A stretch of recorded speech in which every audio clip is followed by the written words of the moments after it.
Professeur Barlogis, vous êtes pédiatre dans le service d'hémato-immuno-onco-pédiatrique dirigé par professeur Hervé Chambost à Timone Enfant et vous coordonnez au sein du service le CRMR déficit immunitaire héréditaire, CEREDI, ainsi que le centre de compétences cytopénie auto-immune de l'enfant, CERVANS, qui appartiennent au réseau de la filière nationale Marie. Et nous sommes en aval de la journée maladie rare. Et merci beaucoup, professeur Barlogis, d'être au rendez-vous pour nous parler de ces centres pour la prise en charge de ces maladies rares chez l'enfant. Est-ce que vous pouvez nous parler tout d'abord de leur constitution, leur organisation ? Alors, bonjour à tous. Merci de m'avoir proposé cet entretien. Le centre de référence des déficits immunitaires a été labellisé en 2017. Nous sommes centre constitutif du centre de référence qui est dirigé par Alain Fischer à Necker et qui est associé à 3 centres constitutifs. Un centre constitutif dédié au déficit immunitaire de l'adulte, qui se trouve à l'hôpital Saint-Louis à Paris, un centre constitutif pédiatrique qui se trouve à Angers et un centre constitutif dédié à la greffe de moelle osseuse de ces maladies, des formes graves de ces maladies, dont j'ai la responsabilité ici à Marseille.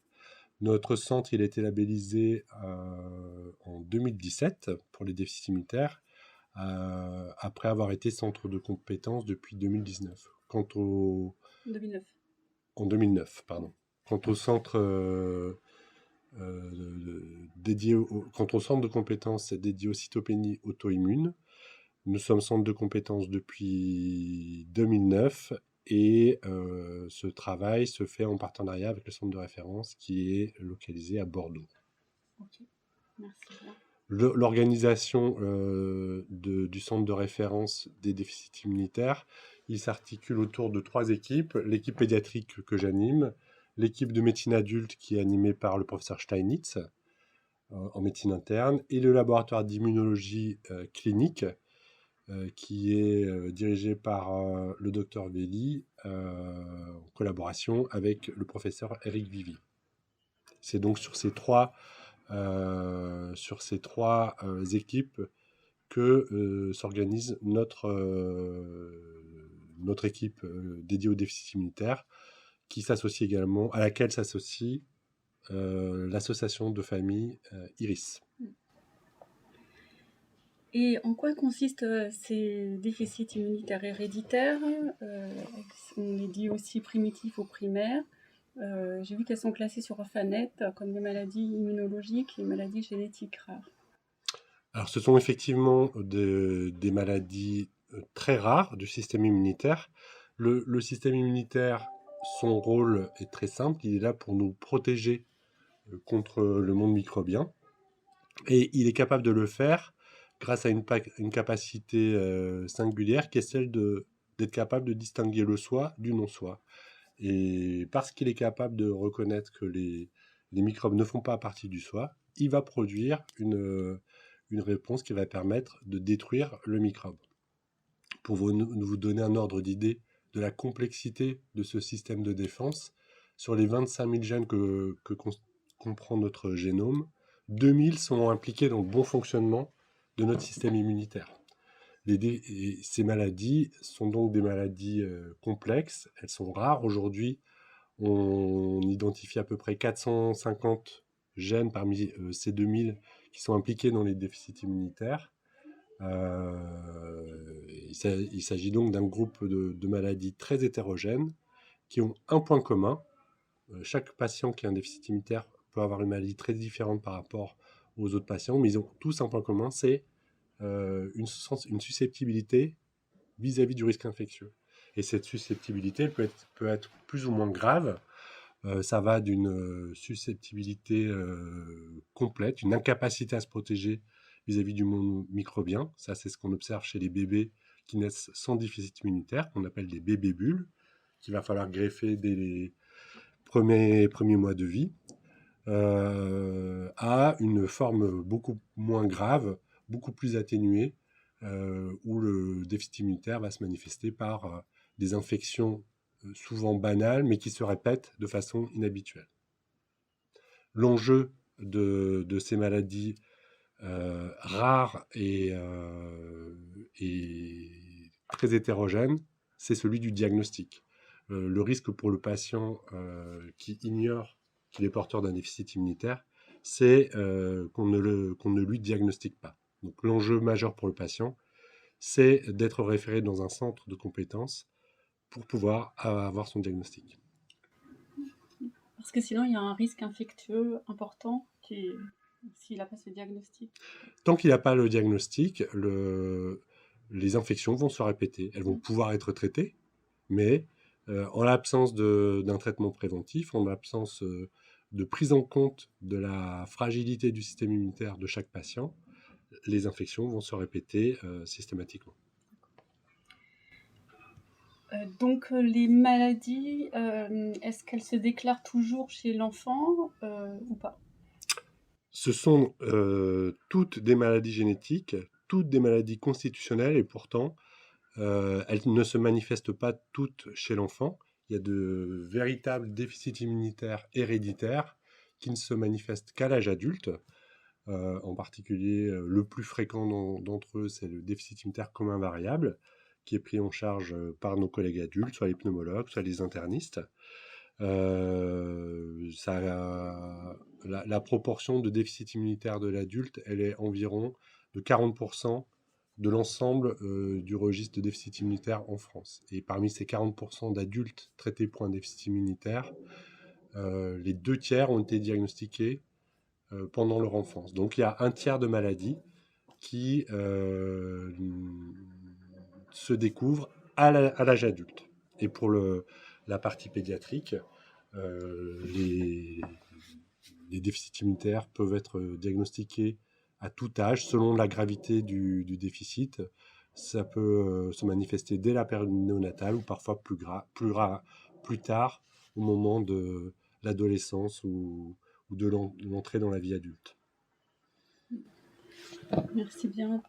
Donc, il peut y avoir encore une part d'errance importante. Donc, avant que le patient soit pris en charge si la maladie n'est pas diagnostiquée, ou aussi éventuellement avant que la cause elle-même, que le déficit génétique soit identifié.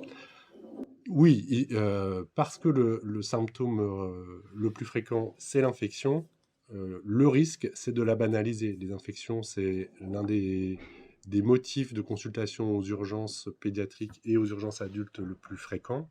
Un patient qui a un déficit immunitaire qui l'ignore, son infection, elle peut être banalisée. Et donc l'enjeu pour le patient atteint de déficit immunitaire, c'est que son déficit immunitaire soit diagnostiqué. Une fois qu'il est suspecté, l'identification du gène impliqué peut prendre plusieurs mois, parfois plusieurs années, peu importe. À partir du moment où on suspecte fortement un déficit immunitaire chez un patient, même si le gène n'est pas identifié, il va avoir une prise en charge adaptée. D'accord. Merci bien. Et en ce qui concerne les cytopénies auto-immunes de l'enfant, donc l'objet de votre centre de compétences, donc ces cytopénies, c'est des maladies caractérisées par la baisse d'un ou plusieurs types de cellules sanguines, les plaquettes ou les globules rouges. Et certaines peuvent être secondaires à un déficit immunitaire primaire. Est-ce que vous pouvez nous indiquer d'autres causes éventuelles? Alors, effectivement, les cytopénies auto-immunes peuvent venir sur un terrain de déficit immunitaire parce que le mauvais fonctionnement du système immunitaire peut conduire à la fabrication inappropriée d'anticorps qui, au lieu d'aller taper sur des microbes, vont taper soit sur les globules rouges, soit sur les plaquettes. La raison la plus fréquente reste une fabrication inappropriée sans étiologie particulière. Les cytopénies auto-immunes sont le plus souvent isolées. Parfois, elles sont associées à un autre terrain, soit le déficit immunitaire, parfois une maladie inflammatoire de l'adulte, à type de lupus ou de sarcoïdose. Mais là, dans le cas le plus fréquent, chez l'adulte comme chez l'enfant, la cytopénie auto-immune est isolée. D'accord. Et vous conduisez pour ces maladies une analyse génétique? Systématiquement, depuis quelques années, parce que ce sont parce que ce sont des maladies rares, d'une part. D'autre part, parce qu'on dispose des outils aujourd'hui qui nous permettent d'étudier soit un panel de gènes incriminés, soit l'ensemble des gènes, de notre organisme, et qu'on a accès, chaque patient peut avoir accès à ces nouvelles technologies. Aujourd'hui, ça fait 2 ans qu'on a cette stratégie. Pour toutes nos maladies rares, on screen avec une étude des exomes. On va passer à la question du parcours du patient. Donc, on a évoqué la question de l'errance diagnostique. Est-ce que vous pouvez nous expliquer au niveau, redire au niveau moléculaire comment s'organise le diagnostic pour un déficit immunitaire héréditaire? Alors, il y a plusieurs façons d'y parvenir. Soit on est confronté à une maladie stéréotypée dont le diagnostic ne fait aucun doute, auquel cas on va étudier directement le gène impliqué dans cette présentation caractéristique.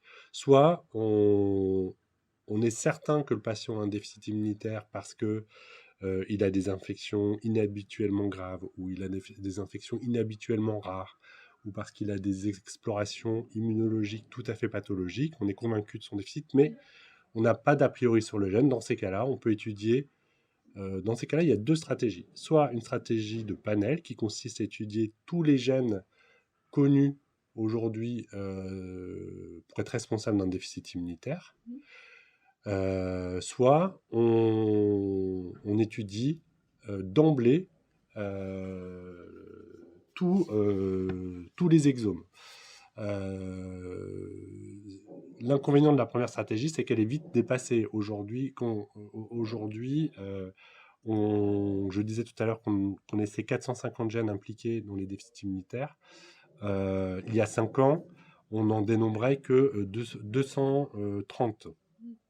Les progrès dans l'identification des gènes impliqués dans les déficits immunitaires ont été considérables au cours des 10 dernières années.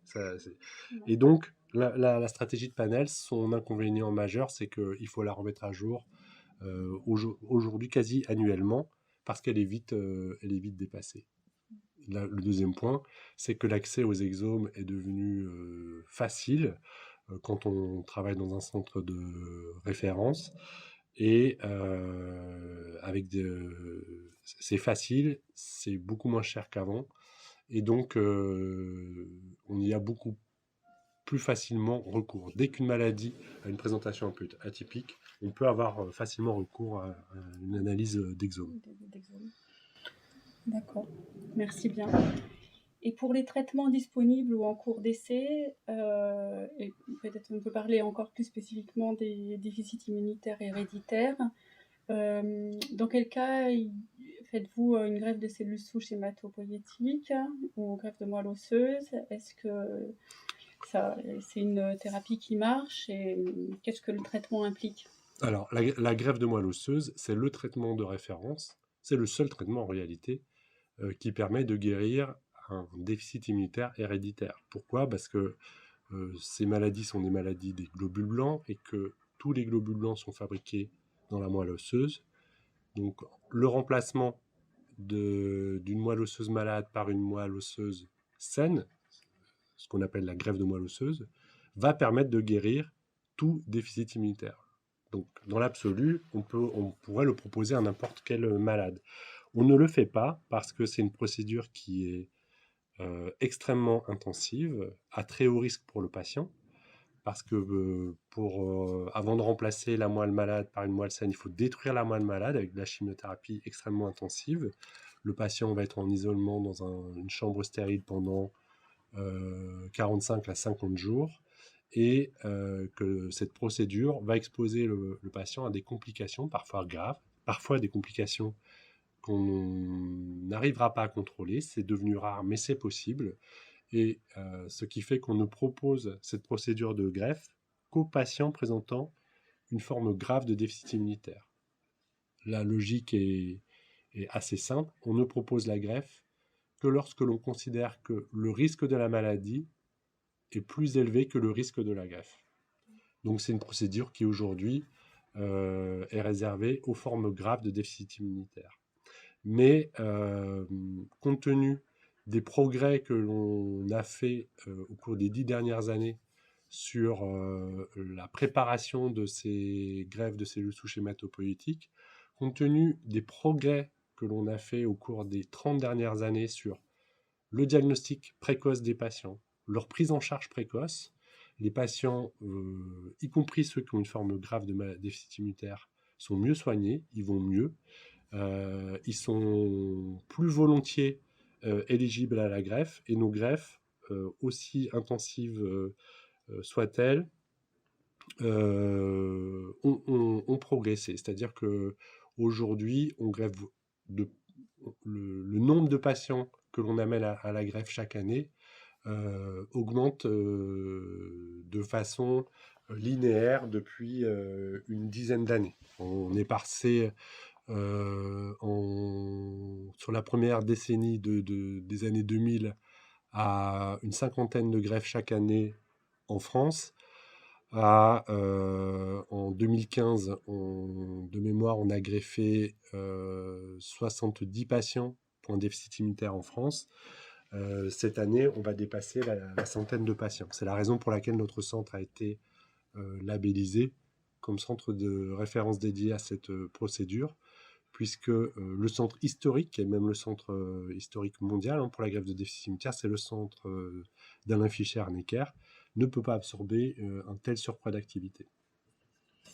D'accord, merci beaucoup. Donc plus de greffe parce qu'il y a une meilleure technicité pour la greffe. Et puis, meilleure technique, et les patients vont mieux. Voilà. Les patients vont mieux. Longtemps, de nombreux patients étaient réfutés à la greffe parce qu'ils étaient trop malades, ils étaient trop fragiles et ils n'allaient pas supporter la procédure. Aujourd'hui, c'est plus le cas. D'accord, c'est bien. C'est prometteur. Et en ce qui concerne la transition enfant-adulte, vos centres de référence ont été pionniers dans ce domaine. Est-ce que vous pouvez l'évoquer ici ? Oui, la transition vers la médecine adulte de nos patients diagnostiqués pendant l'enfance, c'est un enjeu majeur pour la vie de nos patients, puisque entrer dans la vie adulte, c'est un moment important pour tous les individus. Quand on a une maladie chronique, entrer dans la vie adulte, c'est prendre possession de son traitement, de sa prise en charge, parfois choisir son médecin, alors que quand on était enfant, on nous a jamais trop demandé notre avis. Parfois opposer sa volonté de traitement. Enfin, c'est la possibilité pour un jeune adulte de prendre possession de sa maladie et de sa prise en charge. Donc c'est un moment extrêmement important auquel on est particulièrement attaché effectivement à Marseille. C'est devenu beaucoup plus facile, en tout cas beaucoup plus convivial depuis la mise en place de l'appart. Et ça reste une période encore en construction qui doit se faire selon le type de patient, qui peut pas être un plan de transition identique pour chaque patient parce que les besoins sont pas les mêmes. Il y a des adolescents qui demandent à l'âge de 15 ans à être soignés dans un service d'adulte parce qu'ils n'en peuvent plus des enfants autour. Il y a des jeunes adultes qui, à 18 ans, traînent les pieds pour aller vers la médecine adulte. Enfin, c'est très variable d'un patient à l'autre. Il faut savoir s'adapter. Il faut aussi c'est ce qu'on essaie de faire avec M. Schnanitz, qu'on s'attache à recueillir l'expérience des jeunes adultes que l'on a transférés à la médecine adulte pour vérifier comment améliorer la transition, parce qu'elle n'est pas toujours satisfaisante, on en a conscience. Et encore une fois, comme je l'ai dit tout à l'heure, c'est vraiment un enjeu majeur dans la vie d'un jeune adulte malade, qui a une maladie chronique, assurer une bonne transition, c'est s'assurer que son suivi pour sa vie d'adulte va se faire dans de bonnes conditions. Donc oui, c'est un souci majeur pour nous. Donc vous allez leur demander un retour d'expérience. Et puis... Oui, on travaille à un recueil un retour d'expérience sous forme de lettres et de questionnaires qu'on va envoyer à nos patients pour un questionnaire anonyme pour savoir comment améliorer les choses. Merci bien. Et alors, je sais que vous êtes aussi en association avec l'association Iris, vous l'avez mentionné. Est-ce que vous pouvez nous dire un mot sur une action, un projet que vous avez avec elle ? Oui, l'association Iris, c'est une association nationale qui est très ancienne, qui s'est développée sur le territoire, je crois, à la fin des années 80, et qui est très impliquée dans le soutien aux patients et aux familles de patients atteints de déficit immunitaire. On organise régulièrement, tous les 3-4 ans, une réunion à Marseille avec l'association Iris, une réunion des familles. Je participe régulièrement aux réunions nationales de l'association. Pendant le Covid, Iris a été une association extrêmement active pour faire le lien avec les équipes soignantes en organisant tous les 15 jours une réunion avec les médecins du centre de référence pour répondre aux questions de nos patients atteints de déficit immunitaire qui étaient très inquiets de la pandémie. Et c'est grâce à Iris qu'on a réussi à maintenir le lien avec nos patients au jour le jour au cours de cette pandémie. Les projets qu'il va falloir remettre en selle parce que pendant la pandémie, tout s'est un peu mis au repos. Il y a un projet auquel je tiens particulièrement, c'est que mon centre de référence est dédié à la prise en charge des greffes. On reçoit des patients de toute la France pour des greffes de déficit immunitaire. C'est des enfants qui viennent dans une ville qu'ils ne connaissent pas, dans un service qu'ils ne connaissent pas, où ils vont être hospitalisés pendant en moyenne 3 mois, parfois plus. Ils viennent avec leurs parents, parfois leur fratrie, et il faut absolument qu'on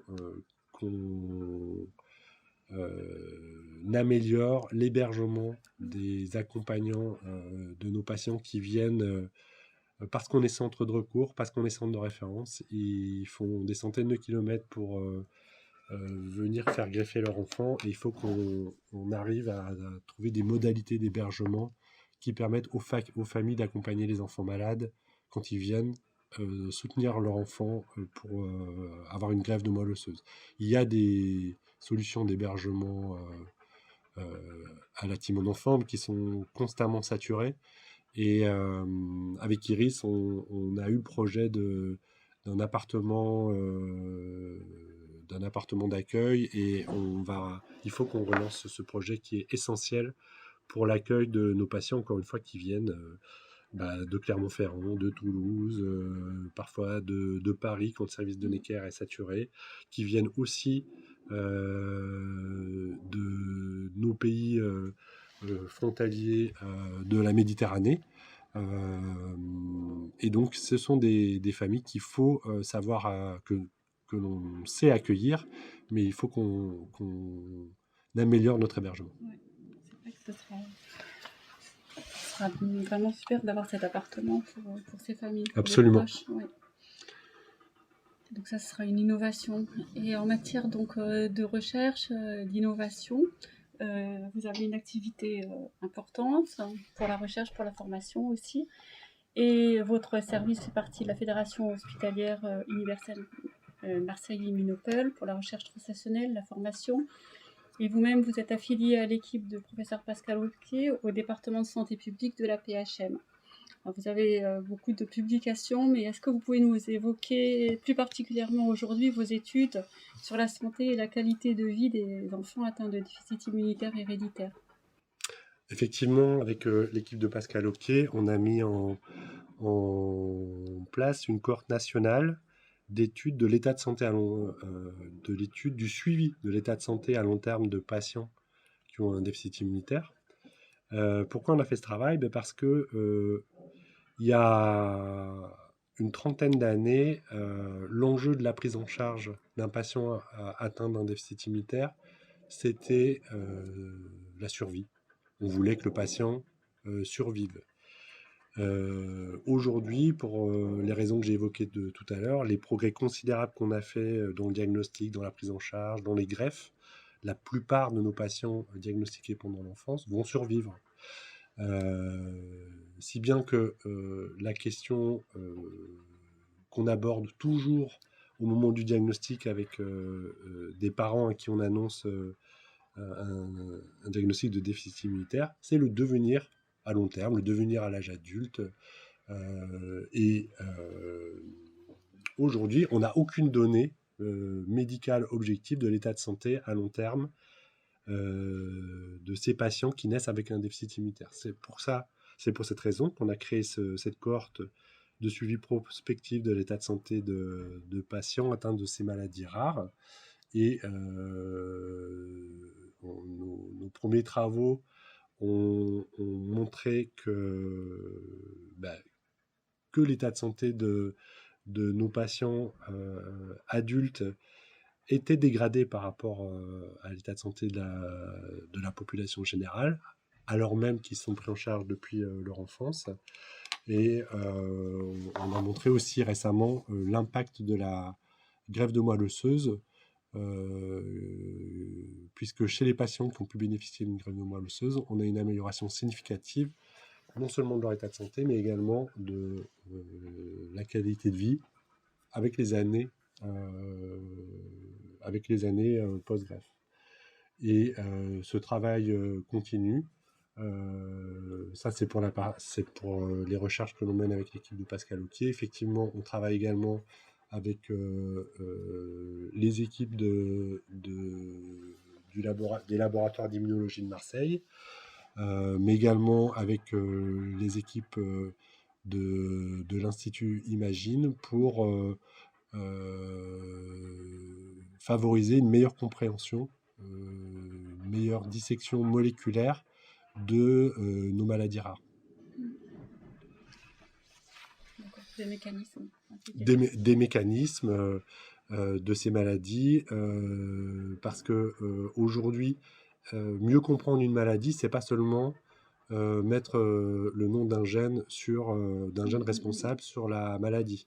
On a fait des progrès considérables sur la greffe de moelle osseuse, je l'ai dit, mais on a fait aussi des progrès considérables, et ça c'est tout récent, sur des médicaments qui agissent sur le fonctionnement du système immunitaire.